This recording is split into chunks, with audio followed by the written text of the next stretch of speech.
सर्वप्रथम जो मध्य प्रदेश में चल रहा है 73% रिजर्वेशन की बात की जा रही है, और मुझे लगता है कि ये भाजपा ये केवल मध्य प्रदेश में 73% रिजर्वेशन की बात नहीं है। ये वस्तुतः जो कार्य विपक्ष में बैठी कांग्रेस स्वयं नहीं करती है, परंतु वोट्स के लिए इनको विवश करते ये डर के मारे ऐसे कार्य स्वयं ही करने लगते हैं। यही मुझे लग रहा है इनकी योजना है। ये वाटर टेस्टिंग आप कह लो, पायलट प्रोजेक्ट कह लो, या ये देखना चाहते हैं कि कितना पुशबैक जो है मिलता है। एक बात जो भाजपा कंफ्यूज करती है अपने समर्थकों को लेकर के, वो यह है कि हम भाजपा को इसलिए वोट नहीं देते हैं कि उसका झंडा जो है भगवा रंग का है। हालांकि जेपी नड्डा ने बोल रखा है कि भगवा इज नॉट भाजपा, फिर भी भाजपा को ये भ्रम नहीं होना चाहिए कि एक तो तुम्हारे सब बंधुआ मजदूर हैं, जितने भी तुम्हारे समर्थक हैं, और दूसरी बात कि हम तुम्हें वोट इसलिए देते हैं क्योंकि तुम वैचारिक रूप से बाकी पार्टियों को यदि देखा जाए तो वैचारिक रूप से तुम सबसे अधिक अलाइंड हो। भाजपा इस बात को संभवतः अब्यूज करती है, संभवतः नहीं, कर ही रही है। हम हर बार ऐसे विषयों पे सीधा सीधा जो है हम मतलब एक तरह से होता है ना कि दांत तले वो जीभ काट कर रह जाते हैं कि यार और विकल्प क्या है। राहुल गांधी को तो नहीं चुन लेंगे, कम्युनिस्टों को तो वोट नहीं दे देंगे, ओवैसी को नहीं दे देंगे, सपा वालों को नहीं दे देंगे, राजद को नहीं दे देंगे वोट। भाजपा भी संभवतः इस बात को जानती है कि यार ये लोग जाएंगे कहां। इस कारण से वो इस तरह के मूर्खतापूर्ण जो है कार्य करती हुई दिखती है। मैं इस स्तर तक नहीं जाऊंगा कहने के लिए कि जो है अयोग्य लोगों को प्रमोट किया जाता है, इसको सीएम बना, नहीं, वो मैं नहीं कहूँगा, क्योंकि कई बार ऐसे ही लोग जो अयोग्य दिखते हैं वो बहुत ज़्यादा योग्य होकर के नज़र आते हैं, जिनका आरंभ में उस तरह से नहीं रहता है। तो मैं ये साल 6 महीने 2 साल में जज नहीं करूँगा किसी को, और वो फिर हो जाता है कि आप पर्सनली किसी को जो है वो अटैक कर रहे हैं, मैं वो नहीं करना चाहता। मोहन यादव जो मध्य प्रदेश के मुख्यमंत्री हैं,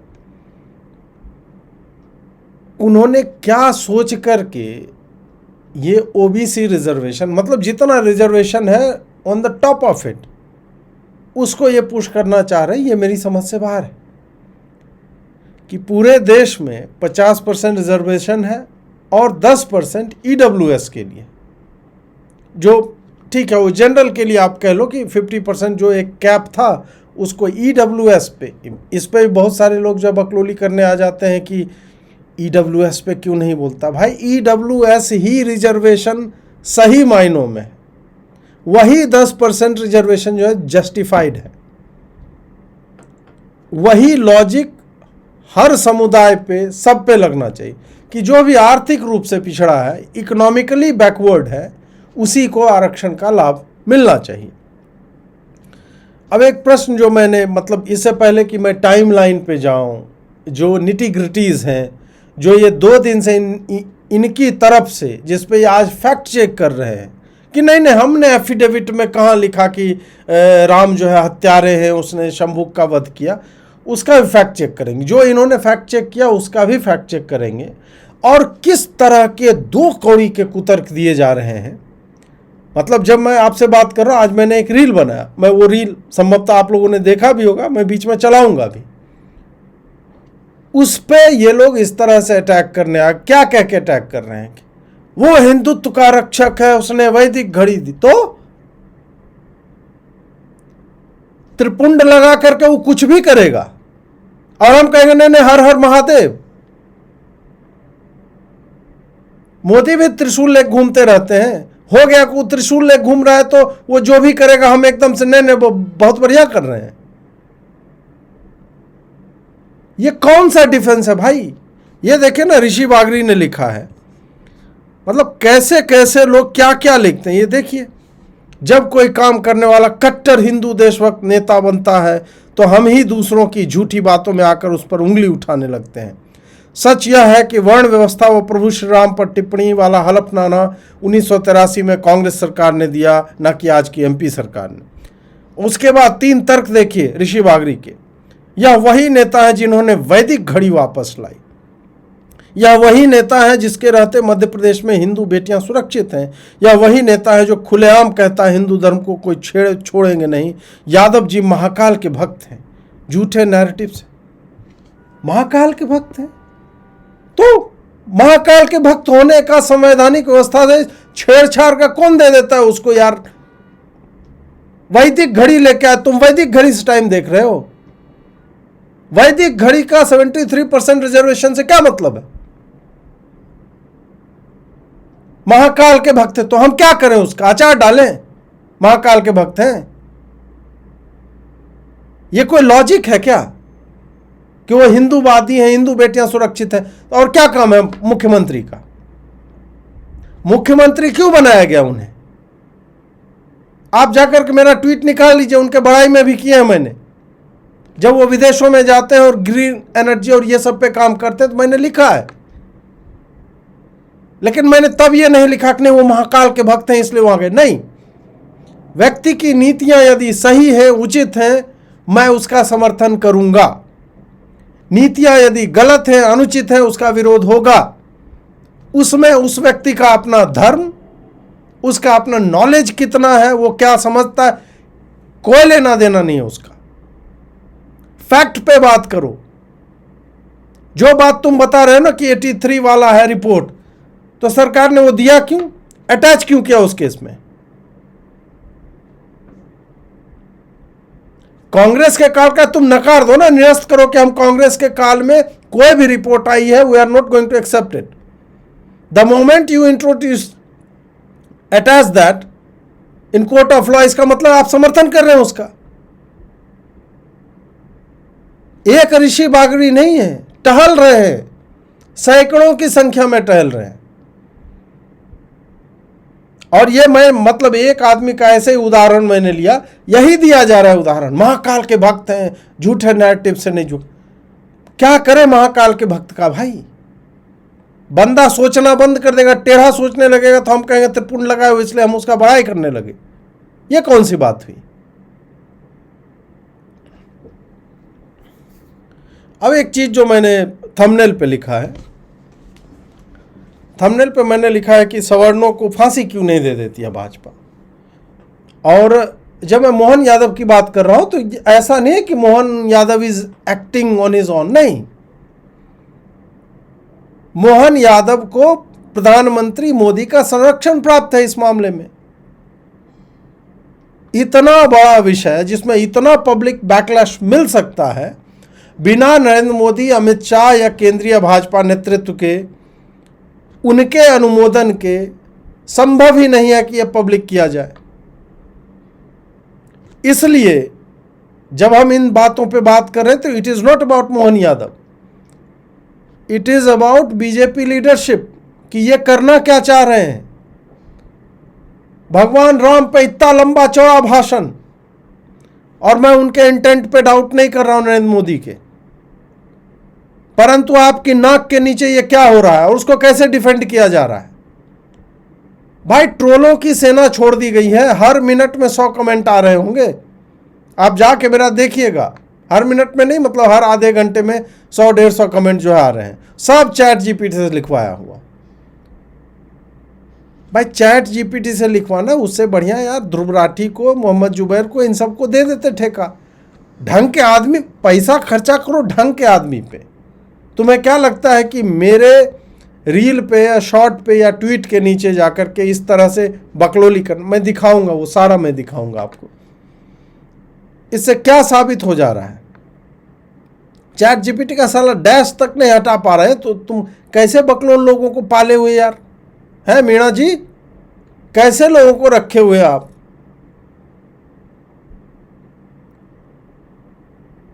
मतलब वही होता है कि नकल के लिए भी अकल की जरूरत होती है। नहीं, अब दे दिया है सब, और सब का जाके देखो। पहला ट्वीट क्या है, वो आदमी जो है अजय फिल्म या शांतनु गुप्ता, उसकी बड़ाई कर रहा है 2 दिन पहले।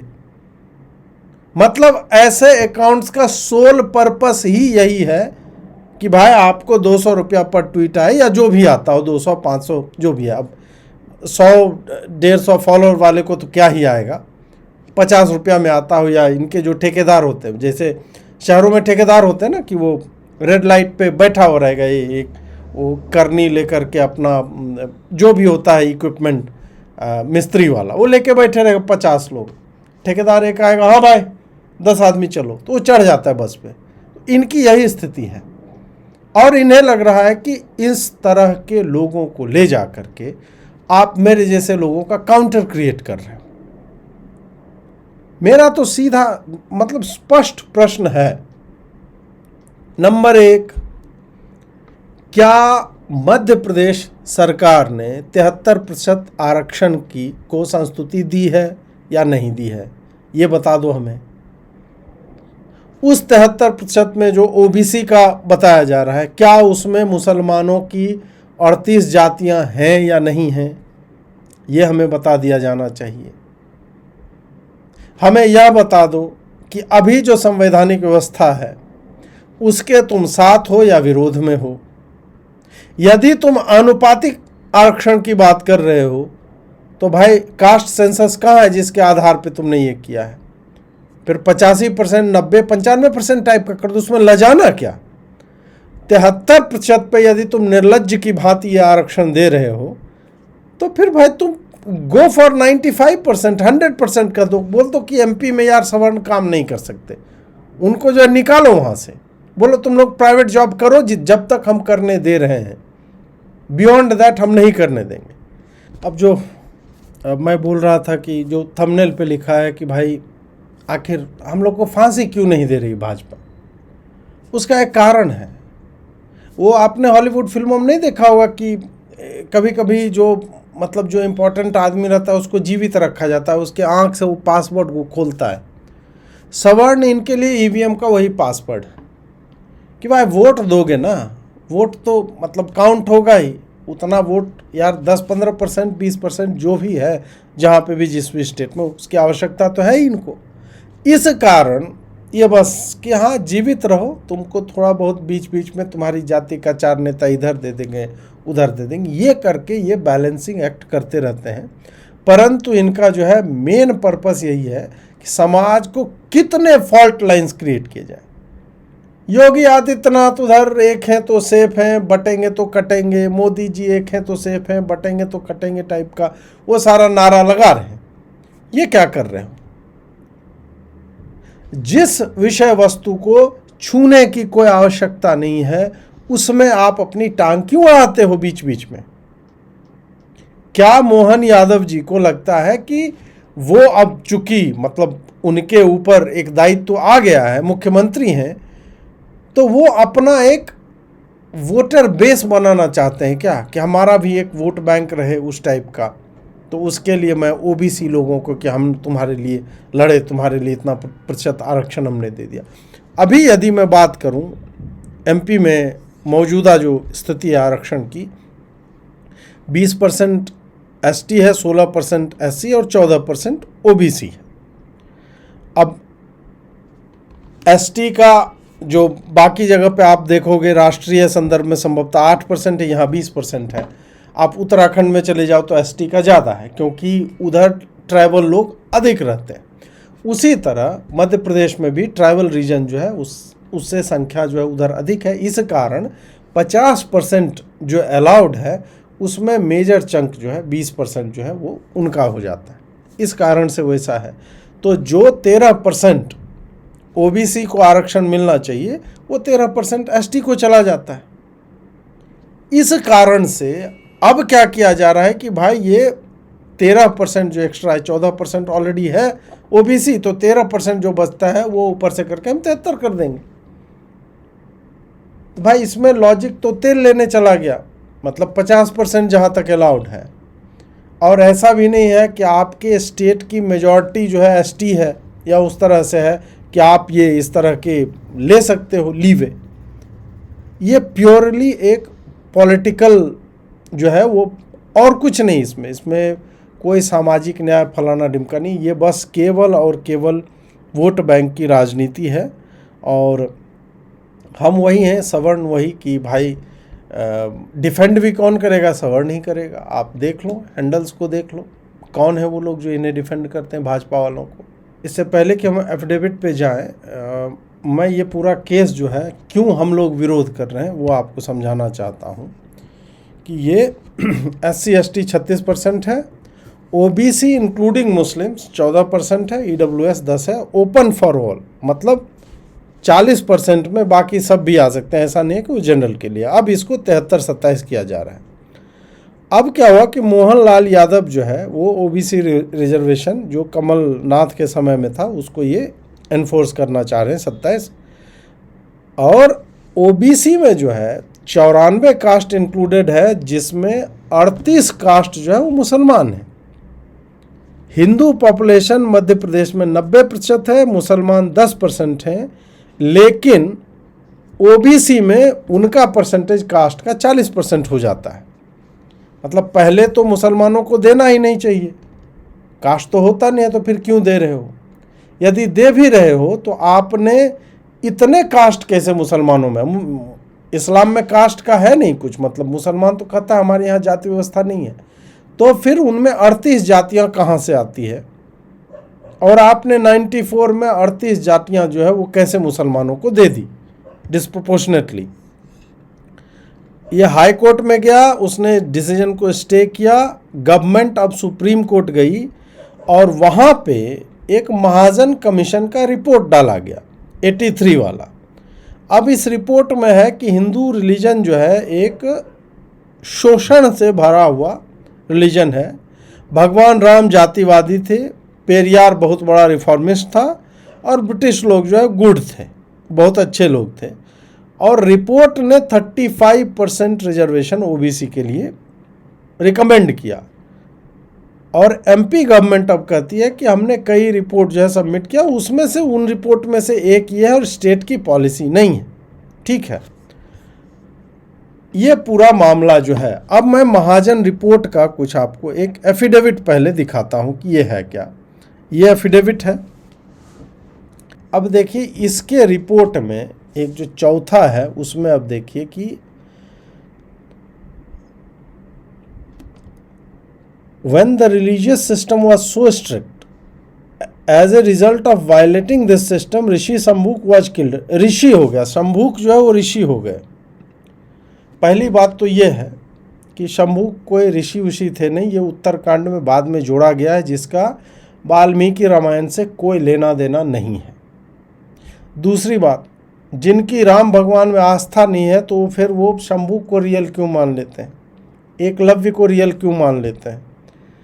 अब जो है यहाँ पे ऋषि शंभुक को मारा, मर्यादा पुरुषोत्तम राम जो है उसने सोशल ऑर्डर ब्रेक करने के लिए भील बॉय एकलव्य जो है द्रोणाचार्य, ये वो जो एट्रोसिटी लिटरेचर का बकलोली होता है कि उसका जो है अंगूठा कटवा लिया गया, ये सारा कुछ चला। अब इस पे लगातार सारे लोग लिखने लगे कि मतलब एक तरफ नरेंद्र मोदी जी राम भगवान को लेके इस तरह की बातें बोलते हैं, और दूसरी तरफ मध्य प्रदेश सरकार इस तरह की चीज़ों को कोर्ट में कैसे फाइल कर सकती है?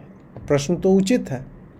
तो फिर कोर्ट इनका है फैक्ट चेक नहीं है, धमकी आई थी।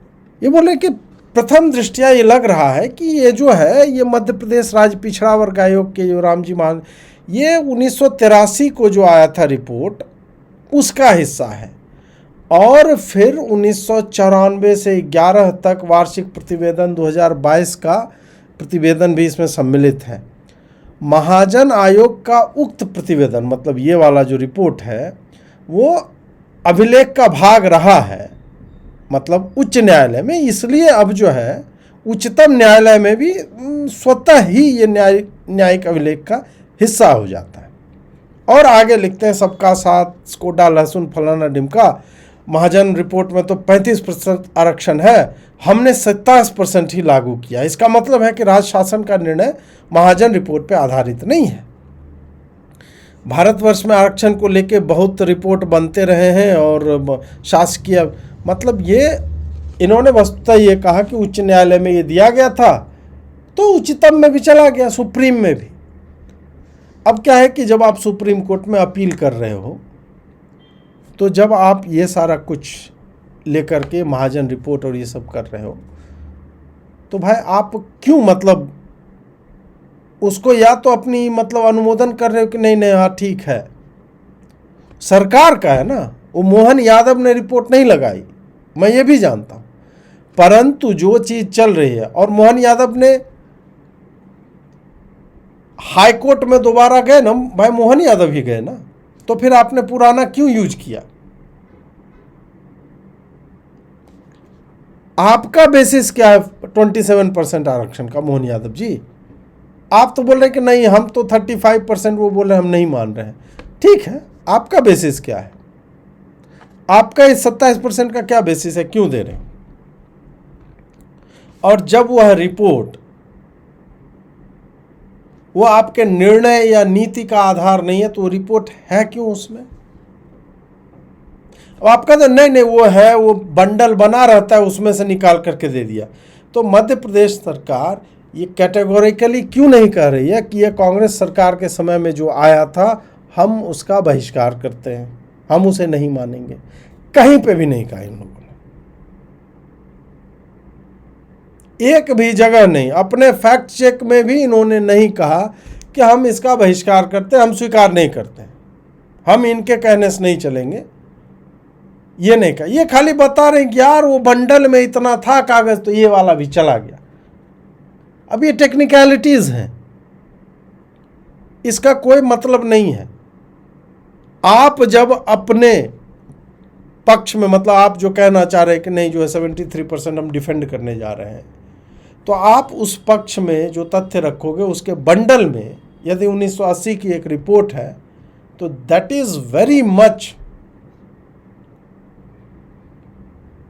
A part of your own planning. आपका लीगल प्लानिंग जो है कि हम ऐसे ऐसे करके जाएंगे, और तुमने किसको बनाया है अपना वकील, ये भी तो देखो। इनको कोई वकील और नहीं मिला, इनका जो वकील है पी विल्सन, ये जो है ओबीसी महासभा, मतलब ये पूरा हुआ ऐसा कि इनको सपोर्ट चाहिए था मोहन यादव जी को, अपना बेस भी तो चाहिए, तो ओबीसी महासभा ने इनको सपोर्ट किया है, समर्थन किया है। अब उन लोगों ने पी विल्सन नाम के व्यक्ति को मतलब लड़ने के लिए, और उसका इतिहास बहुत बढ़िया रहा है। मतलब ये लोग सोचते हैं कि हम एकदम इतना नाइव हैं, हमें कुछ समझ ही में नहीं आता, इनको जो चूरन जो है वो फकवा दोगे वो ले लेंगे। बात क्या है कि आज जो सारा कुछ चल रहा था, बात ये नहीं है कि तुमने राम भगवान को लेके शंभू पद, ये तो बात ही नहीं है। बात यह है कि 73% रिजर्वेशन आप कैसे अलाउ कर रहे हो, और वो भी उस समय किया जा रहा है जब नरेंद्र मोदी जो है एनआरआईज को कह रहे हैं कि आप लोग भारत आइए। भारत क्यों नहीं आ जाते आप? किस भारत में बुला रहे हैं नरेंद्र मोदी जी उनको? 73% यहाँ पे कर रहे हो, इसका मतलब ही है ना कि राहुल गांधी जो बोल रहा है 85% होना चाहिए आरक्षण, हम 50% की सीलिंग तोड़ेंगे, तो आप एक्चुअली वहीं जा रहे हो। कुछ स्टेट में तो हो ही गया, उत्तराखंड में 70% है, वो भी आप ही का राज्य है। तमिलनाडु में संभवतः उससे भी ज़्यादा है। वहाँ तो यह है कि अधिकतर कास्ट ही उसी तरह का, तो किसी को समस्या भी नहीं वहाँ पे। तो अल्टीमेटली तो आप उसी तरफ जा रहे हो। कास्ट सेंसस को भी हामी आपने इसीलिए भरी क्योंकि आपको लगा कि कांग्रेस उसका लाभ उठाए, उससे पहले हम ही उठा लेते हैं। और कांग्रेस जो है उसने बहुत ही स्मार्टली आपको प्ले किया। आज भी वो दंभ भरते हैं ना कि सरकार तुम्हारी, सिस्टम हमारा। कास्ट सेंसस का और कोई मतलब नहीं है दोस्तों। ये मैंने तब भी बोला था, अब भी बोल रहा हूँ कि there is no other meaning to caste census than this, कि हम जो है पहले उसको बेसिस बना करके सामाजिक न्याय जैसे शब्दों का प्रयोग करके हम आगे बढ़ेंगे, उसको शील्ड किया जाएगा, और फिर 15% एक्स्ट्रा रिजर्वेशन, अभी 60 है, 15 नहीं 25% इसके ऊपर जो डाल दिया जाएगा, तो 85% रिजर्वेशन हो जाएगा। 50% ओबीसी का नंबर, मतलब कहीं से जो भी लाए आप, 15% हो 25% हो, परंतु ये आपको होता दिखेगा और ये यही भाजपा करेगी। आज जो है